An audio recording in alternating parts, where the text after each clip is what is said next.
听音乐要不要调均衡？那我的观点是呢，建议大家千万不要开均衡，千万不要开音乐软件上给咱们提供的各种各样的音效功能，全都不要开，听原汁原味的混音师混好的东西就好了。如果尽可能的话，在自己的经济承受范围之内啊，买一个尽可能还原度高的音箱啊或者耳机设备，直接听就好了。那为什么我不建议大家去调这些东西呢？有的人说这个你别瞎说，你不会调我帮你调，但是调这个一定是有意义的。我觉得从精神上啊还是很值得赞赏的，这种精神说明很自信，觉得自己比混音师还厉害啊，比混音师还专业啊。但是我觉得意义不大的一点是，在混音的阶段，也就是说在这个音乐制作的阶段，你这么做是有效的，是有意义的啊。但是如果说已经混好了，然后经过这个流媒体的这个一系列的处理，一系列的压缩，哪怕它不压缩啊，你所谓的不压缩，就是你听到的是无损格式，然后呢，你用非常专业的 HiFi 设备来播放这些音乐，我觉得你也不应该去调整均衡，因为调均衡相当于你是让这个已经加工好的音乐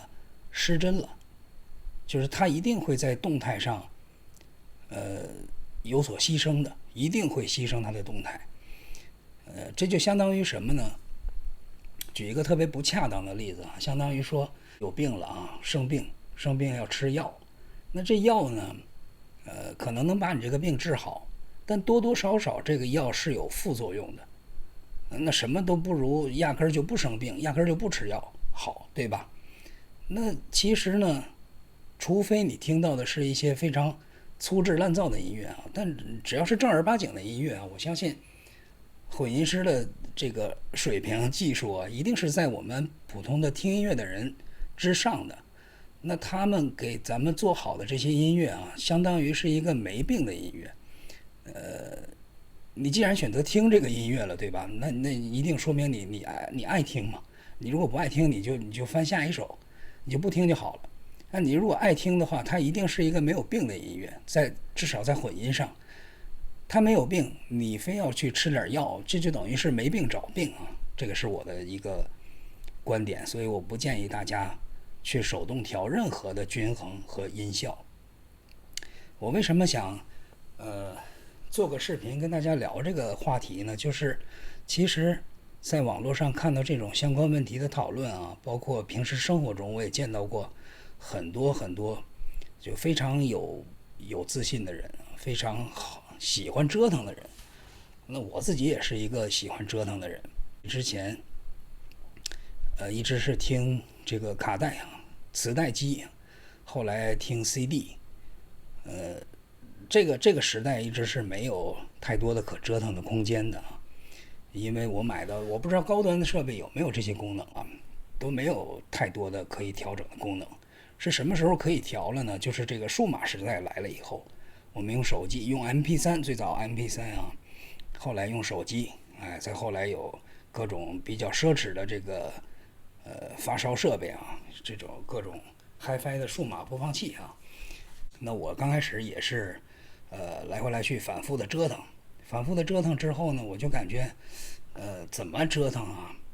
都是无效的，都是一种负优化。感觉最明显的一次是什么？我有一个小蓝牙音箱啊，当然这个就是娱乐设备了，非常不专业的。我播的也不是什么无损格式啊，也不是什么这个专业的 HiFi 设备，就是用手机连个普通的小的娱乐蓝牙音箱。我记得那是一个 BOSS 的小音箱，大概就这么大，忘了叫什么名了，那都是10多年前的事了啊。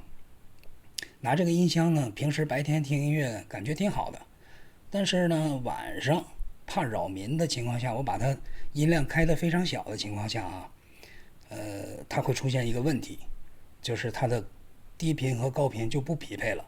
低频就会吃掉，就会盖住它本来应该通透的那些声音。不管是这个我的手机上的音量降低，还是说我手机上的音量把它开得很大，然后把这个音箱的这个音量降低啊，不管这两头怎么处理啊，只要它音量低到一定程度，它的这个低频高频它就是不匹配的。我最后一次折腾这个均衡器这个东西，就是在用那个音箱发现这个问题之后啊，我也折腾了几次，后来我就确定了这个东西不是咱们能够改得了的东西。我可以做到把它的低频降低，可以做到让它尽量不去盖那个高频，但是我没法控制，就是把这个低频降低之后啊，它的动态还是对的，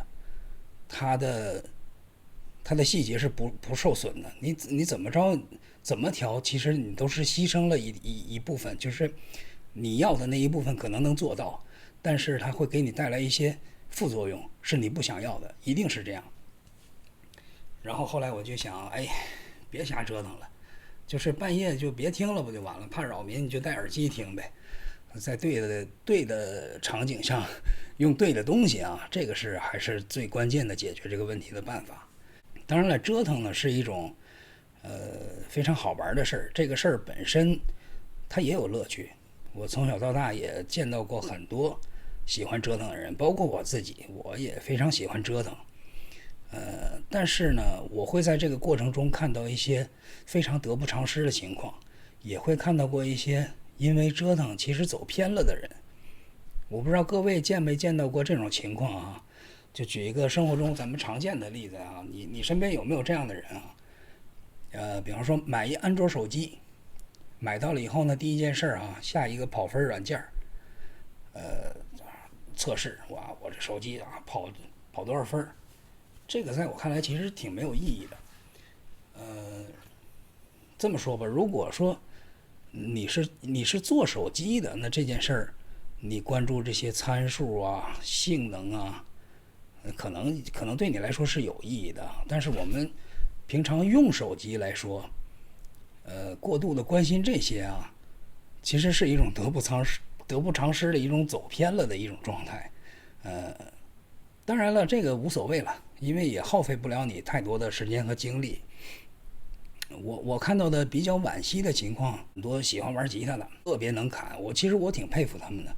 记忆力特别的好。一聊到设备啊，一聊到琴，我天，这个哪年产的呀？什么木头的？什么拾音器，然后什么管箱，什么单块，反正给你各种情怀上的东西呀，制作工艺上的东西呀，这个参数上的东西啊，如数家珍啊，叨一顿输出。可是真正拿起来琴，可能这个砍大山的过程啊，持续2个小时，最后拿起来琴弹2分钟就放下了。其实这都是一种本末倒置的一个状态啊。其实我不否认啊，因为我自己也鼓捣设备啊，我在这个鼓捣设备的这个过程中，我也感觉确实挺好玩的，这里边学问很深。你知道的越多吧，你就越往这坑里掉。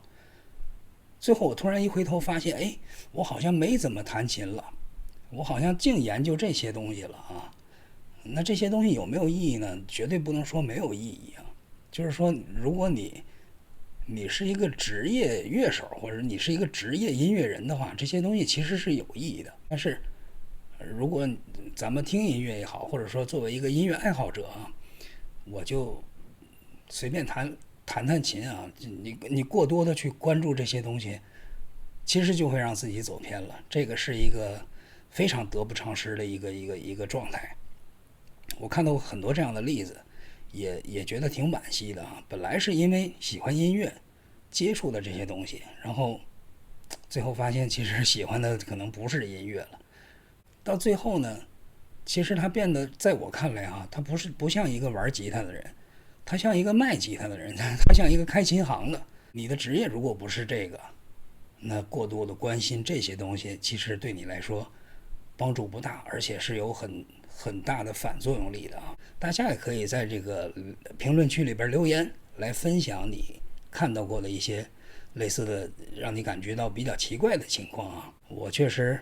我也不是这个做音乐的啊，我作为一个喜欢听音乐的人，我对这些确实很好奇啊。如果正巧啊你能看到这个视频，正巧你也对这些话题感兴趣哈，